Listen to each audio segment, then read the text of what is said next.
Kata anaknya haram jana. Dasar mah goblok bawa tolol. Main nyuruh-nyuruh aja nggak dites dulu gua. Pokok kata jangan bikin malu mak, jangan bikin malu bapak. 2 kali lagi acara akan dilaksanakan. Pulang anak dari pondok pesantren.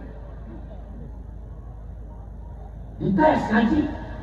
Bentar malam kau, entar malam mamang lu mau tes Quran. Lu yang baca Quran.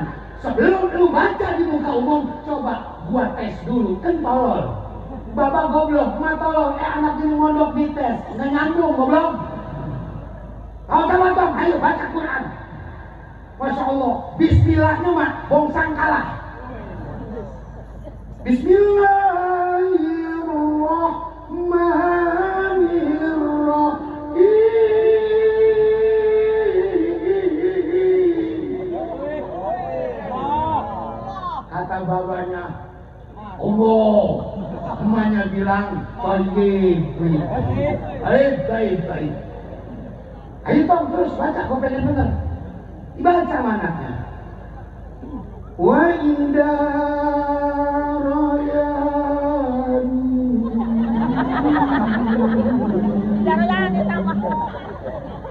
Kata babanya, Allah. Emaknya toyib. Padahal dibaca Ida Royani. Wa ida royani wa edfis sukaisi. Kata emaknya Allah. Kata babanya toyib. Emak tolol, bapak goblok. Terus Tom, terus. Jangan dasar emak tolol. Terus. Enak nih suara lu nih. Wa ida rayani wa elfis sukaisi wal mansur es. Babanya mulai sadar. Gua denger mansur es nih Tom. Wah tolol lu mah. Rupanya Ida Royani Elvi Sukaisi sama Mansur S. Gara-gara bapak tolol, ibu goblok. Bener. Sampai di mana tadi gua cerita surga ya? Lu sih ngacak-ngacak mulu. Ayo mondok. Go. Mondokin anak. Bapak mondokin anak. Kalau kemarin saya ceritakan bahwa ibu-ibu banyak di surga, ini hari saya rubah. Awas, hati-hati jadi bapak-bapak. Awas, hati-hati. Gara-gara diri Pak kita bisa masuk neraka. Gara-gara anak kita bisa masuk neraka.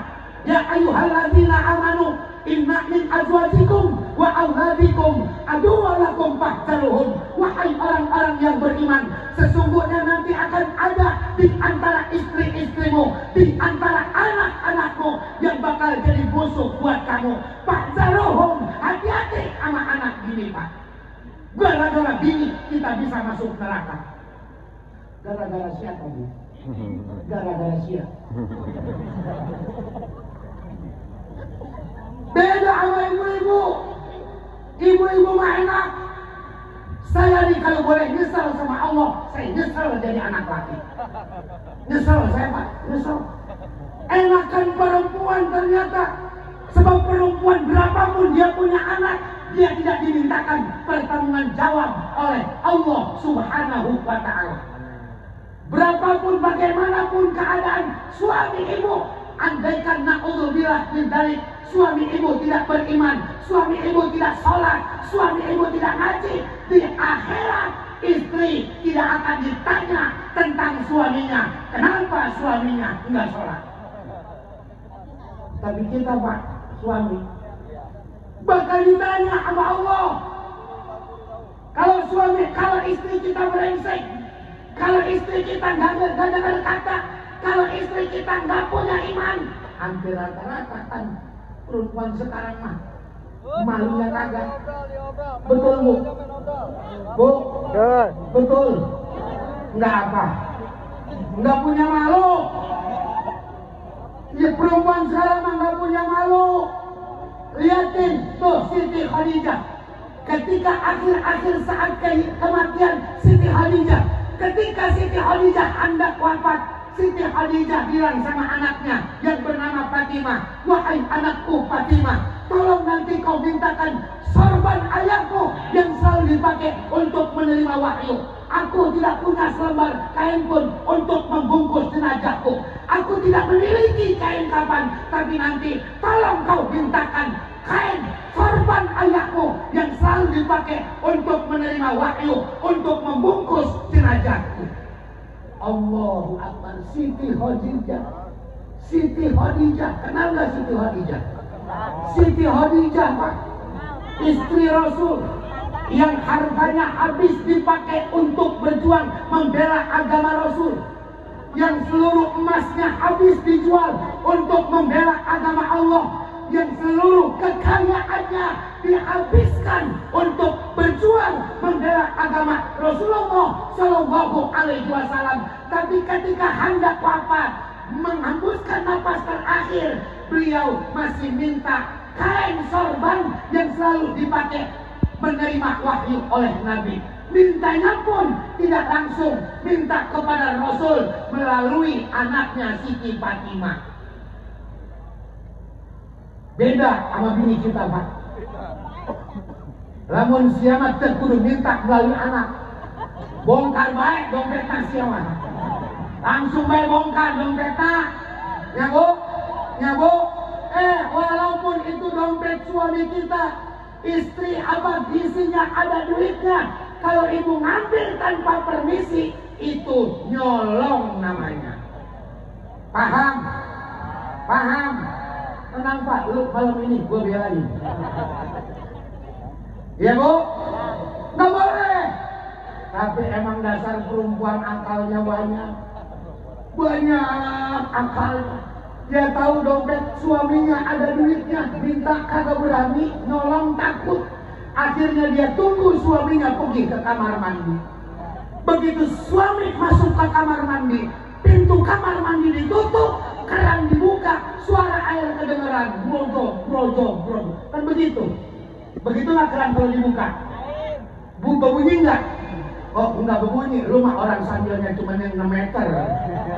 Lalu pakai jet pamah, brojol. Dari dalam kamar berisik suara air. Dari luar kamar ibunya teriak, Pak, itu duit yang di dompet. Anak-anaknya apa ya? Kata lakinya, apaan Bu? Duit yang di dompet. Yang apa? Duit yang di dompet. Anak-anaknya apa ya? Apaan sih Bu? Itu yang apa? Anak-anaknya apa ya? Oh kalau itu mah bukan nyolong, tapi nipu namanya. Pelit. Ya Bu, apaan laki pelit? Siapa kata? Bukan lakinya pelit, emang elunya kayak karung. Dikasih seberapa aja nggak ada cukupnya. Betul nggak betul? Betul nggak betul? Begitu kan Pak? Ya lu takut amat ngomong sih, emang bini lu mana sih? Siapa baca takut? Masya Allah, luar biasa. Ayo. Kata Nabi, ada orang yang gak pengen masuk surga. Padahal kalau cerita Allah tentang surga Pak, Masya Allah, di dalamnya berbagai macam kenikmatan itu ada. Yang kenikmatan itu belum pernah terlihat oleh mata kita. Makanya tenang bapak-bapak. Kalau di dunia istri kita galak, udah cuekin aja, biarin. Kalau istri kita di dunia udah gak kena diajarin, udah gak bisa dibilangin, udah antepin, biarin. Mau ke neraka lima bodoh. Yang penting kita nanti masuk surga. Amin. Amin. Amin. Pengen ke surga Pak? Masya Allah, di surga Pak nanti ada bidadari. Kalau Bapak masuk surga, setiap laki-laki yang masuk ke dalam surga akan dipersiapkan bidadari yang cantik jelita. Walahum azwajun mutahharah. Dan bagi laki-laki yang masuk ke surga, lahum bagi mereka azwajun mutahharah, dipersiapkan istri-istri yang selalu suci. Istri-istri bentuknya jamak bukan mufrad. Kalau mufrad jauh jatun, ini azwaj jamak taksir. Artinya banyak istri. Satu riwayat mengatakan setiap laki-laki yang masuk ke dalam surga nanti akan dipersiapkan masing-masing laki-laki dapat 7 bidadari. Amin. Amin. Ya Rabbal. Amin. Apanya? Bidadari. Apaan? Siapa? Orang laki yang masuk ke surga bakal dapat bidadari-bidadari yang cantik jelita. Cantiknya nggak kebayang. Ini saking cantiknya bidadari, Pak. Andaikan bidadari netes, il bidadari netes di lautan dunia, maka seluruh lautan di alam dunia akan terasa harum baunya. Itu baru ilnya netes. Bagaimana kalau bidadari muntah di lautan Tuhan? Sengit luar biasa. Tapi ibu-ibu juga jangan takut ya Bu. Ini yang mana belahan ibu-ibu, yang mana bapak-bapak ini? Campur. Bisa nyampur begini nih kita. Yaudah, udah anggap aja, enak aja. Mudah-mudahan dapat syafaat dari Nabi. Amin. Amin. Ya Rabbal. Amin ya Rabbal. Apaan? Surga. Perempuan-perempuan yang masuk ke surga bakal dapat laki-laki dari surga. Namanya bidadara. Laki-laki dari surga. Masya Allah, Masya Allah. Ini kita dibelakan oleh Nabi. Kita perayaan maulid kayak begini karena kita cinta sama Nabi, pengen diaku umat oleh Rasulullah Shallallahu Alaihi Wasallam. Masya Allah Pak, Nabi siap membantu kita dunia dan akhirat. Di dunia saja kata Allah, wala saufa yu'tika rabbuka fatardo. Hai Muhammad, aku akan berikan apa saja yang kau mau asal hati kamu senang. Tinggal ngomong Muhammad, andaikan kau ingin pangkat, jabatan dan kedudukan yang tinggi, akan aku angkat kau menjadi raja di raja. Jadi presiden, nggak perlu pakai kampanye. Jadi gubernur, nggak capek-capek sebar baleko. Kalau ingin harta benda Muhammad, Jabal Uhud sanggup loh jadi emas buat kamu. Kalau kau ingin wanita cantik menjadi pendamping hidupmu, silakan kau tinggal ngomong, anak siapa dia, di mana rumahnya. Ditawarin kayak begitu Pak, apa jawaban Nabi? Idzan ya Rabb, kaifa arda wa wahidun min ummati finnar. Tidak ya Allah, kau berikan kepadaku pangkat, jabatan dan kedudukan yang tinggi. Kasihkan kepadaku wanita-wanita cantik, berikan kepadaku emas yang sebesar gunung Uhud. Itu semua tidak sanggup membahagiakan hatiku selagi ada aku lihat satu saja umat Islam dijelajah yang masuk ke dalam neraka. Allahu Akbar. Ditawarin pangkat, jabatan nolak, ditawarin harta nolak, karena Nabi mikirin kesian sama kita, kesian sama umatnya. Gampang nyari pimpinan zaman sekarang kayak begini Bu. Gampang apa susah? Gampang apa susah? Nyari pimpinan yang kayak Nabi, dunia akhirat memikirkan rakyat. Yang ada kan pimpinan-pimpinan sekarang pada brengsek semua. Betul? Belum jadi masuk ke kampung-kampung, masuk ke desa-desa, bawa beras, bawa kudungan. Kalau saya jadi, nanti saya akan begini. Kalau saya terpilih, akan saya bangun desa. Kalau saya terpilih, akan saya buka lapangan kerja. Ngomong sama bedung. Betul? Buktinya setelah jadi apa? Apa yang terjadi? Ternyata mereka hanya bisa menari-nari di atas kemiskinan rakyat, menari-nari di atas penderitaan rakyat. Ya mah enak, pajak naik, rakyat menjerit. Sembako mahal, rakyat menjerit.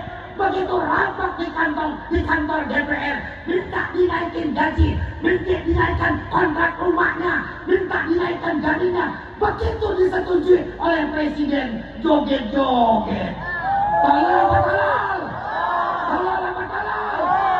Betapa sakitnya hati rakyat melihat kelakuan mereka, sebab mereka tidak ada belanya terhadap rakyatnya. Yang mereka bela oligarki, pengusaha kaya, pengusaha brengsek, pengusaha yang gak kenal kasihan sama rakyat.